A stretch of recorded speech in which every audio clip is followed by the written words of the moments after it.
Nous allons maintenant examiner l'amendement de M. Maurice Allard visant à décider que cesseront d'être jours fériés tous ceux qui n'auront pas pour objet exclusif la célébration d'événements civils.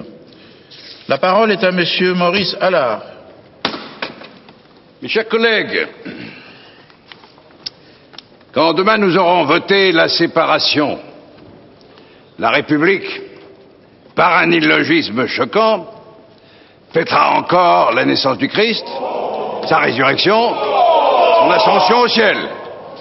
Je crois que si nous voulons vraiment que la laïcisation ne soit pas un vain mot, nous devons supprimer les jours fériés religieux. Ce sont des propos scandaleux! Je ne vous demande que de leur substituer des jours fériés laïques.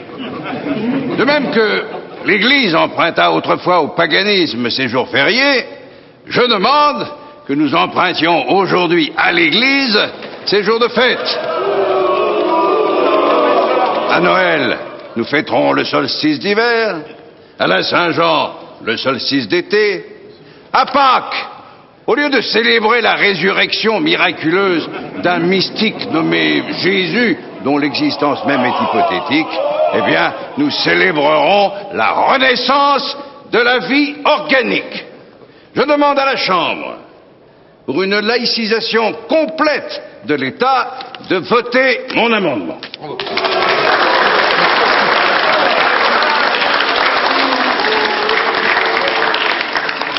Bien, malgré toute sa poésie, cet amendement a été repoussé par la Commission. Même avis du gouvernement? Évidemment. Je le mets aux voix.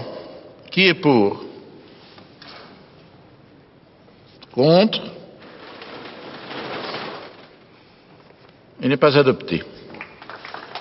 Je suis saisi d'un nouvel amendement de M. Maurice Allard visant à interdire le port du costume ecclésiastique en ville. De mieux en mieux.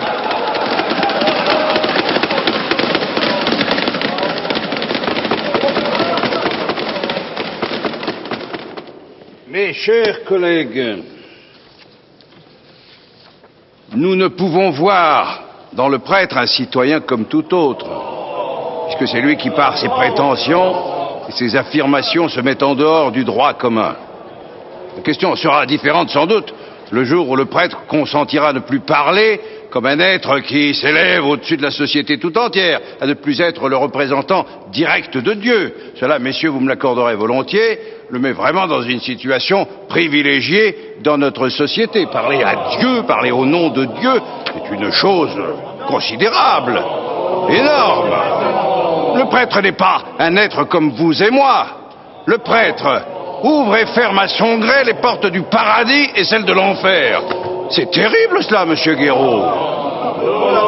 Le prêtre dispose sur les masses crédules d'une influence que nous n'avons pas, nous autres propagandistes qui parcourons les villes en jaquette et en paletot. Parlez-nous donc des tabliers des francs-maçons. Nous sommes des hommes comme les autres. Et le prêtre qui a devant lui un homme agenouillé, qui passe pour avoir entre ses mains les destinées futures. Ah, mais messieurs, ce prêtre est puissant. Il est le maître de cette pauvre conscience qu'il menace des peines terribles. Et il a par suite une puissance d'action que ne possède pas le plus éloquent de nos orateurs. Vous avez les préfets pour vous. Oui.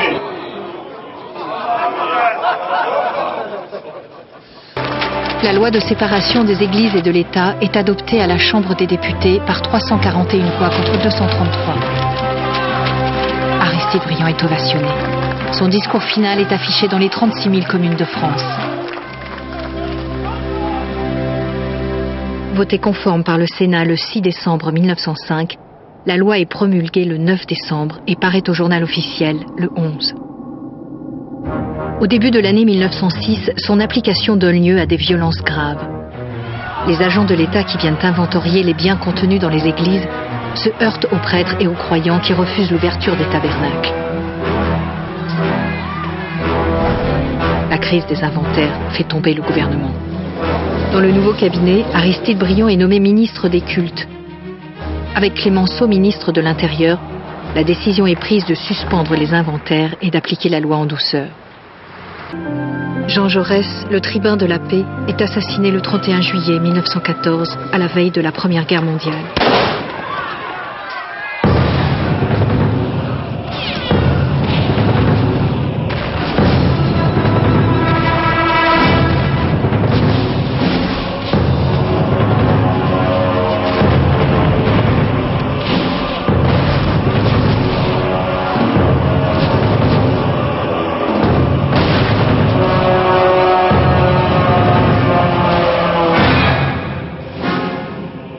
Dans les tranchées, cléricaux et anticléricaux partagent les mêmes épreuves. Aristide Briand échoue à conquérir l'Élysée et se retire dans sa propriété de Cocherel, en Normandie. Les parlementaires lui préfèrent Paul Doumer, l'ancien président de la Chambre, devenu président du Sénat. Élu à la présidence de la République le 13 mai 1931, Paul Doumer est assassiné moins d'un an plus tard par un fou qui se réclame du fascisme. La République est en deuil. Les années noires vont commencer.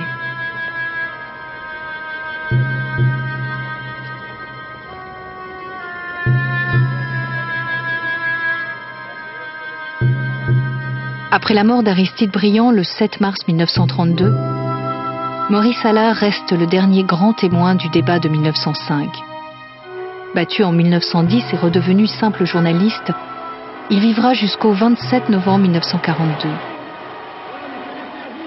Il verra sous l'occupation le gouvernement de Vichy. C'est-à-dire d'enfants qui vont à l'école, notamment, mais ils ne sont pas les seuls, il y a aussi d'autres signes religieux actuellement présents à l'école, mais notamment avec un foulard sur la tête. Je préconise que les directeurs d'établissement et les enseignants disent à ces enfants et à leurs parents qu'ils ne doivent pas venir à l'école dans ces conditions.